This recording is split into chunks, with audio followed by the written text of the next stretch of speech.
신명기는 지난주에도 말씀을 드렸는데 두 번째 율법을 기록했다 하는 말이 이 신명기의 뜻이다 그랬습니다. 신명기. 다시 신자 그리고 명령했다. 율법을 명령한다. 기록할 기자. 그래서 두 번째 율법을 기록했다. 이걸 신명기라고 부른다 그랬어요. 왜 두 번째 율법이냐? 애굽에서 나왔던 첫 번째 세대들은 광야 40여 년 세월 동안 다 엎드러지게 되고 다 그들은 이제 떠나가게 됐습니다. 그리고 광야 세대들, 광야에서 태어난 이스라엘 자손들이 지금 어디에 있냐면 약속의 땅을 바라보고 있는 접경에서 눈을 들어보면 하나님이 우리에게 주시겠다고 하신 땅이 눈에 들어오는 그 평지, 모압 평지입니다. 모압 평지에서 모세가 몇 편의 설교를 한 내용을 기록한 것이 바로 이 신명기입니다. 그래서 신명기는 모세의 설교로 구성이 되어 있는데 오늘 우리가 읽은 신명기 26장 16절부터 19장에 있는 이 내용은 모세의 두 번째 설교의 결론, 그것이 이렇게 표현되고 있다 하는 겁니다. 모세 설교의 결론, 그런 제목을 그대로 붙여본 거예요. 두 번째 설교가 상당히 긴 분량으로 기록이 되어 있어요. 설교를 다 하고 나서 그 설교의 결론, 뭘 말씀하는 겁니까? 오늘 우리가 읽은 본문이 바로 그 결론에 해당이 돼요. 16절부터 19절까지. 한마디로 요약하면 하나님께서 하시는 그 명령에 따라야 된다 하는 것을 결론적으로 요구하고 있다 하는 겁니다. 그리고 이러한 명령을 내리시는 그 근거가 뭔가 하는 것도 우리가 읽은 이 결론에서 찾아볼 수 있는데 그 내용은 기본적으로 어떤 겁니까?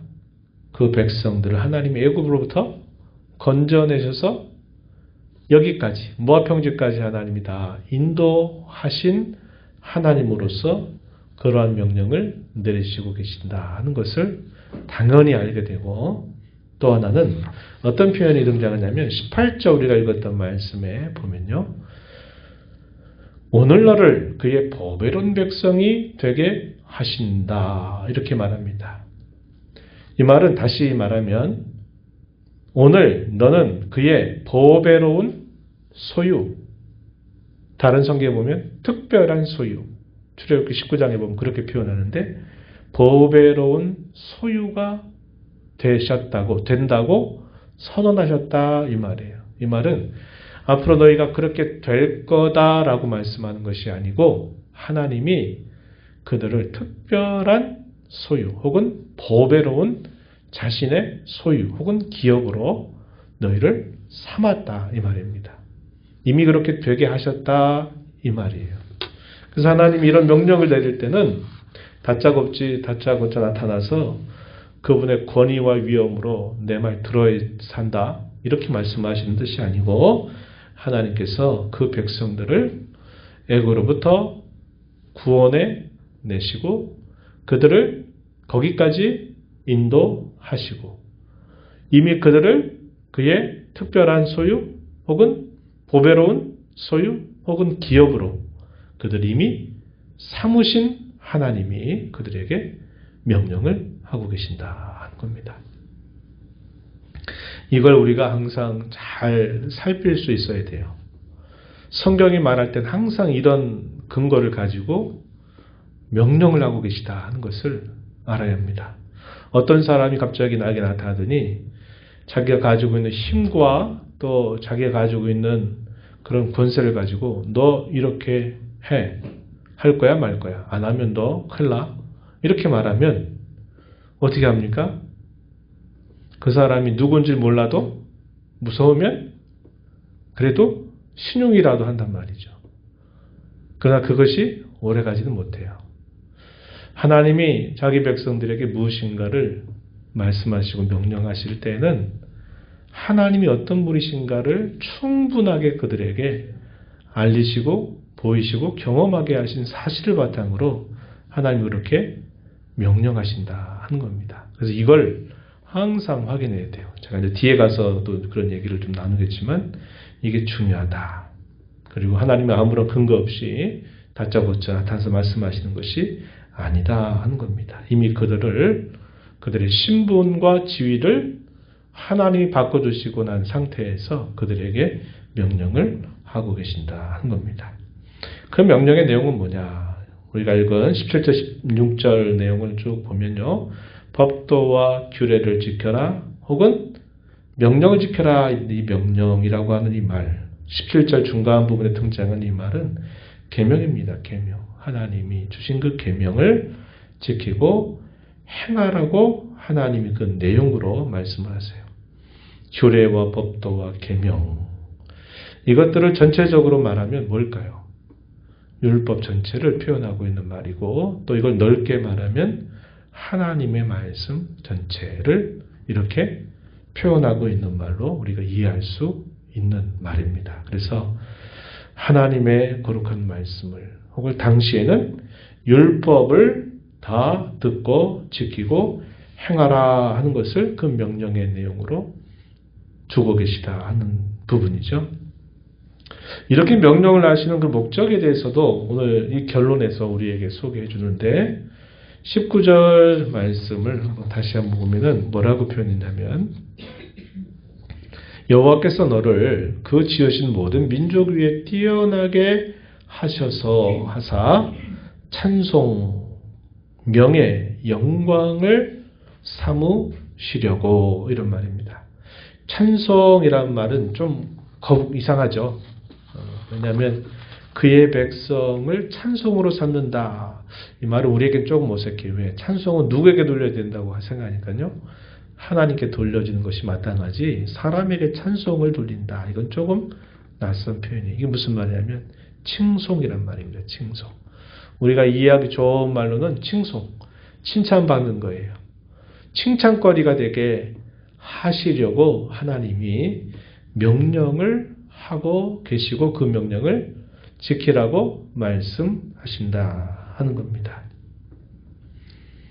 모든 민족들을 위해 뛰어난 백성들이 되게 하여서 그들이 칭송을 받고 명예와 영광을 얻게 하실 목적으로 이러한 명령을 하나님이 지키라고 하신다. 이것을 분명히 말해줍니다. 그리고 19절 끝부분에 보면 뭐라고 표현하냐면 거룩한 백성. 이미도 거룩한 백성이 되었지만 실질적으로 그들이 정말 하나님의 그 성품을 닮은 자처럼 되게 하실 목적으로 그렇게 말하는 겁니다. 성도로 부름을 받았죠. 우리는 성도제요. 그런데 우리는 우리의 실제적인 삶 속에서는 성도라고 말하기에 부끄러울 때가 참 많습니다. 왜요? 아직도 내 모습, 아직도 옛사람의 모습이 계속 나타나고 있기 때문에 그래요. 진정한 새사람의 모습으로 나타나게 될 때 진짜 성도답다 이렇게 말하죠.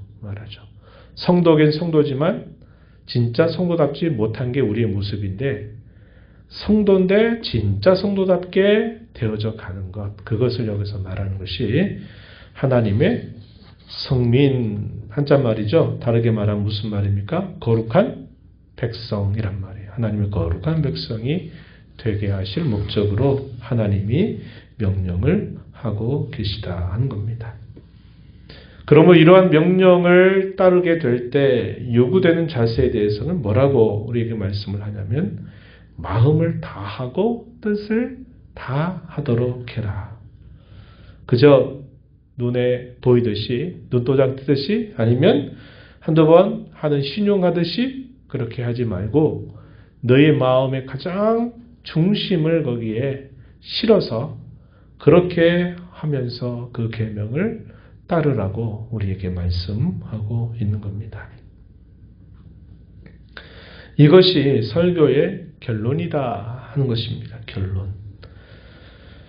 오늘날 우리가 끊임없이 듣는 이 설교의 궁극적인 목적은 어디에 있을까요? 모세가 한 설교의 결론이 결국은 하나님의 명령, 그분의 말씀, 그분의 계명에 순종하게 하는데 그 목적이 있다 하는 거죠. 마찬가지로 오늘날 우리가 듣는 모든 설교의 궁극적인 목적은 어디에 있느냐? 하나님의 보배로운 백성 혹은 그의 소유 기업으로서 그분의 명령을 따르게 하는데 혹은 순종하게 하는데 있다 하는 겁니다. 이게 설교의 목적이에요. 그러면 우리가 이 말씀을 우리 자신을 생각해보면 어떤 뜻입니까? 내가 말씀을 왜 읽고 묵상해야 됩니까? 말씀을 내가 왜 공부해야 됩니까? 하나님의 말씀을 예배 시간에 내가 왜 그 말씀을 경청하여서 그 말씀을 잘 들어야 합니까? 할 때 그것은 듣고 그냥 그런 거군요 이렇게 지나가게 하려고 하는 게 아니라 어떻게 하려고? 그 말씀을 따라 살아가게 하려고 하는 데 있다. 말씀을 가장 잘 듣는 자세는 뭘까요? 그 말씀을 따라서 내가 살아가려고 하는 겁니다. 그게 작은 것이든 세세한 것이든 그렇게 하는 자세를 가질 때 그가 말씀을 잘 듣는 거예요. 그게 중요합니다. 그래서 내가 왜 말씀을 읽습니까? 내가 말씀을 왜 공부합니까? 설교를 내가 왜 들어야만 됩니까? 하는 것은 거기에 있어요. 내가 그 말씀을 따라서 살아가기 위하여 내가 말씀을 읽고 말씀을 배우고 설교를 듣는다. 그걸 생각해야 돼요. 그래서 여러분들이 하나님께 말씀을 읽고 들을 때 가장 끝부분에 꼭 해야 될 거, 내가 오늘 이 말씀 가지고 나 뭐 할까? 이걸 한번 생각하는 자세가 정말 중요합니다. 내가 뭐 할까? 이 말씀 가지고 내가 그럼 뭘 할까? 오늘 내가 뭘 해볼까? 이거를 여러분들이 생각을 하고 여러분의 처지와 여러분의 상황 속에서 그것을 찾아가지고 하는 거예요. 다 다를 수 있잖아요. 그죠? 살아가는 삶의 환경이나 또 우리가 처해져 있는 상황이 다 다르거든요. 그럴 때 내 상황 속에서 오늘 말씀 가지고 내가 뭐 할까? 이 말씀 가지고 어떻게 내가 살아볼까? 이런 생각을 항상 여러분들이 결론에 하고 그걸 메모를 해보세요. 그리고 그 메모한 것을 가지고 자그마지만 너무 큰 거, 아주 대의명분처럼 어떤 큰 거 한 건 하겠다 하지 말고 작은 것이라도 내가 해보는 거죠. 이게 중요합니다. 그래서 이게 한 번이 되고 두 번이 되면 이게 뭐가 되냐면 습관이 만들어져요. 되게 우리가 실패하는 이유는 거기 있어요. 습관이 아니에요. 안 되니까 그래요. 한 번, 두 번 좀 해보다가 이제 거기서 끝나버려요. 그럼 그게 습관으로 만들어지기 전에 다 끝나버리는 거예요. 그러니까 다시 옛날로 또 돌아가는 모습이 되는 거거든요. 그러니까 습관이 되려면 자그마한 것이라도 내가 계속 반복하는 것이 중요합니다. 전문적인 이런 사람들이 뭐라고 말하냐면요. 한 달 안에 바꿀 수 있다고 말해요. 한 달이면 바뀐다는 거예요. 뭐가? 우리의 사는 습관이 한 달만 내가 꾸준히 하면요. 습관을 바꿀 수 있대요. 우린 그렇게 해본 적이 없으니까 내가 10년 살고 20년 살고 30년 살아도 옛날 똑같은 모습 그대로 난 여전히 지금도 갖고 사는 거예요. 근데 전문가들이 하는 말이 30일만 내가 계속 그렇게 반복적으로 자그마한 것 반복적으로 하면 이게 습관을 바꿀 수 있다 그래요. 그러니까 습관 바꾸는 게 사실은 너무나 어렵죠. 수십 년 해도 안 바뀌니까. 근데 정말 바꾸려고 내가 하고 꾸준히 하루하루를 그렇게 체크하고 점검하고 그렇게 하면요. 30일이면 바뀐다는 거예요. 이런 책이 나와 있고 이런 책이 센세이션을 일으키기도 했어요. 사람의 어떤 이 삶을 바꾸고 태도를 바꾸는 게 얼마나 힘든 일인지 몰라요. 그런데 30일만 내가 그 결심하고 하면은 습관을 바꿀 수 있다는 거예요. 근데 그걸 우리가 사실은 못하는 거예요. 우리말에 작심삼일이란 말이 있듯이 3일이 갔다 3일 되다 끝나버려요.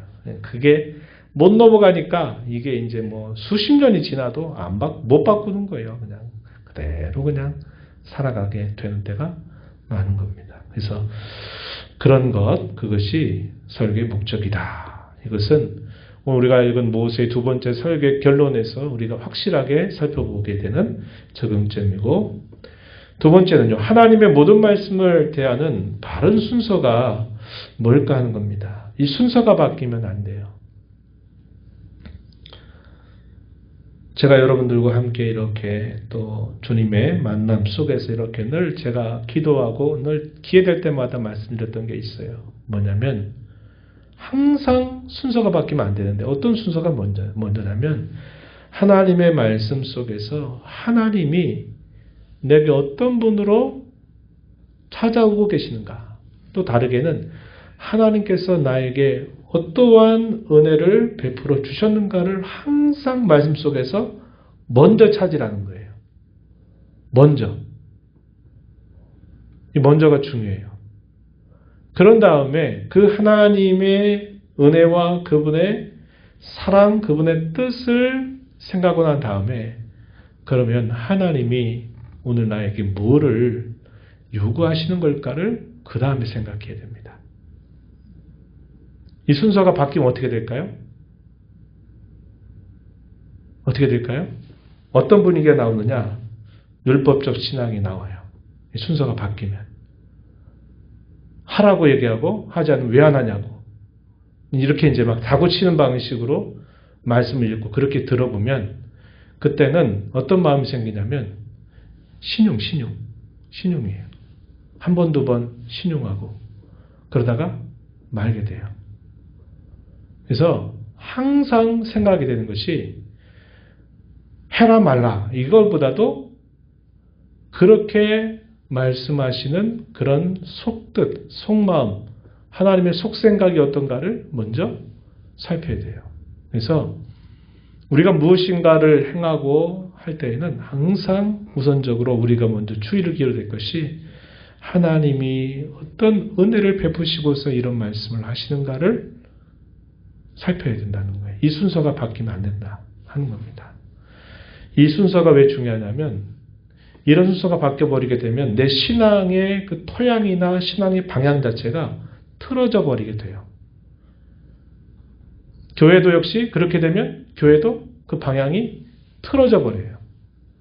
그렇게 되면 안 된다는 거예요. 그래서 오늘 우리가 읽었던 이 모세 설교의 결론에서도 우리가 확인하는 것이 뭐냐면 하나님이 어떤 분으로서 이런 말씀을 하시는가 하는 것이고 이렇게 말씀하시는 그 목적이 과연 무엇인가 곰곰이 생각해 보면서 그러니 그렇게 하는 것이 마땅한 일이다 하는 그런 결론을 우리가 찾아내듯이 우리가 하나님의 말씀을 읽고 들을 때도 역시 그러한 순서를 바꾸면 안 된다는 겁니다. 그게 정말 중요해요. 그래야 하나님의 은혜를 아는 자로서 하나님의 사랑을 받은 자로서 내가 이렇게 행해야 되는구나를 깨닫고 하게 되는 것이고 하지 못하게 될 때는 그것에 대해서 내가 회개하게 되고 돌이키게 되는 일이 따라오게 된다는 겁니다. 그것이 바뀌면 안 된다 이 말이에요. 제가 구체적으로 몇 가지 단계를 써봤어요. 첫 번째, 베푸신 은혜를 항상 기억하자는 겁니다. 이 부분이 중요해요. 그리고 그 은혜를 베푸시는 하나님이 누구이신가를 생각하고 그분을 인정하는 자세를 가다듬어야 합니다. 오늘 우리가 읽은 말씀 17절에서도 뭐라고 말하냐면 내가 오늘 여호와를 내 하나님으로 뭐하라? 인정하라. 인정하라. 내가 받은 은혜가 큰데 그 은혜를 베풀어 주시는 하나님은 누구이신가를 생각하고 그분을 인정하라는 거예요. 세 번째는 순종하라고 하는 이 순종의 목적은 곧 누구를 위한 것이다? 우리를 위한 것인 줄 우리가 알아야 한다는 거예요. 성경에 보니까 내 행복을 위해서 명하는 이 말씀을 너희는 지켜라 그랬어요. 너희의 행복을 위해서. 근데 우리는 그걸 그렇게 생각하지 않고 뭐라고 생각합니까? 멍해라고 생각해, 멍해. 피하고 싶은 멍해, 지고 싶지 않은 멍해처럼 생각을 하게 되면 안 된다 이 말이죠. 그래서 하나님 결국 순종하게 하시는 그 목적은 결국 하나님께 영광이 되기도 하지만 그것이 결국 나 자신을 위한 것인 줄 항상 생각해야만 된다는 겁니다. 그리고 나서 마지막에 중요한 게 뭐냐면 가급적으로는 항상 자발적으로 자원하는 마음으로 우리가 하나님 앞에 순종하는 것이 가장 아름다운 것입니다. 그러나 때로 우리가 그렇지 못할 때 있죠. 그럴 때는 내 의지를 꺾어서라도 복종하는 자세를 우리가 나타내야만 돼요. 순종은 순순히 예 하나님 알겠습니다. 제가 그렇게 하겠습니다. 이런 태도고 복종은 뭐예요? 좀 그러고 싶지 않아도 나를 사랑하신 하나님이 내 유익을 위해서 이렇게 하라고 하시니 내가 그렇게 하겠습니다. 자신을 그 말씀 앞에 쳐서 복종하게 하는 그런 태도를 취하는 거죠. 그것도 우리에게 필요하다 하는 것입니다. 그래서 이 순서가 뒤바뀌어 버리면 우리 신앙의 방향도 바뀌고 그 신앙이 병든 신앙이 되기 때문에 항상 우리의 신앙은 이 순서를 항상 기억해라. 그래서 하나님이 베푸신 은혜를 먼저 다시 되뇌어 보고 그 은혜를 베푸신 하나님이 누구이신가를 우리가 꼭 인정하고 기억하면서 그 말씀에 따라 순종하는 자세를 가져야 된다는 겁니다. 그럴 때 그 순종이 주께서 우리에게 요구하시는 것처럼 마음을 다하고 뜻을 다하여 그 순종을 우리가 따라갈 수 있는 것이에요. 그게 순서가 바뀌어버리면 그렇게 되지를 않는다. 무서워서 하는 거죠. 우리가 잘 아는 성경 이야기 가운데 그런 이야기 있죠. 북이스라엘의 아합 시대, 아합이 다스렸던 때 가장 이스라엘 역사에서 어두운 때라고 말할 수 있는 그 시대에 이 아합이 얼마나 교만합니까? 이 아합을 지칭하는 말이 어떤 말이냐면 죄에 자신을 팔아버린 사람이다. 이렇게 불림받았던 사람이에요. 죄에 자기를 팔아버렸대요. 그런 사람이었어요. 근데 하나님이 엘리야를 통해서 너 가서 아합에게 너 분명히 얘기해라. 그래가지고 아합에게 하나님의 심판이 닥칠 것을 이 아합에게 엘리야가 얘기했더니 이 아합이 어떻게 합니까? 강제적으로 겸비한 태도를 취해요. 그 심판의 경고가 엘리야의 말이 그냥 거짓말이 아니니까 말대로 되니까 그때 억지로 겸비한 태도를 취하는 거예요. 그때 하나님이 어떻게 하세요? 그런 그를 불쌍히 여기셔가지고 그 예고한 것을 그에게 미치지 않게 하셔요. 근데 조금 시간이 지나니까 또 어떻게 됩니까? 옛날 똑같은 모습 그대로 또 하게 되다가 결국은 하나님의 심판을 받게 된 것이 바로 이 아합입니다. 그러니까 신용만 해도 하나님은 그것을 귀하게 보셔서 긍휼을 베푸시지만 신용 가지고 안 된다 이 말이에요.